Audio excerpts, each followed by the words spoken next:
আসসালামু আলাইকুম। কারণ ব্লগ থেকে সবাইকে সুস্বাগতম।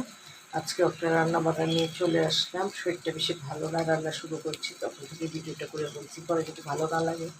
তাই এই যে ভাত শেষ হলো, পানি সিদ্ধ, আগে ডাল ছিল, তরকারি ছিল মাংসের, মাছের, তারপরে হলো ডাল, কচুরছুরি দিয়ে মাছ, ডিমটা খাবো, রুটি বানাবো, তারপরে মাছের তরকারি রান্না, এই হলো আজকে খাওয়া দাওয়া।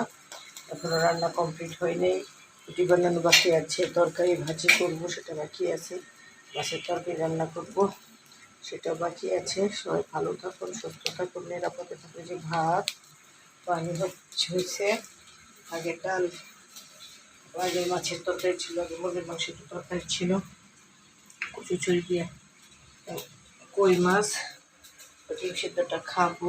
এই হলো আজকের খাবার দাবার। ভালো থাকুন, সুস্থ থাকুন এবং নিরাপদে থাকুন। কমেন্ট বক্সের পাশে থাকুন, আমার জন্য দোয়া করবেন, আমি আপনাদের জন্য দোয়া করি। লাইক, কমেন্ট, শেয়ার এবং সাবস্ক্রাইব করে দেবেন, বেল আইকনটি ক্লিক করে দেবেন। আর যারা আমাকে লাইক কমেন্ট শেয়ার এবং সাবস্ক্রাইব তাদেরকে অসংখ্য ধন্যবাদ। আর যারা করেন না তারা অবশ্যই করে ফেলবেন। হ্যাঁ, আমার জন্য দোয়া পাশে থাকবেন, আমার জন্য দোয়া করবেন। কারণ পাশে থাকুন। আল্লাহ হাফেজ।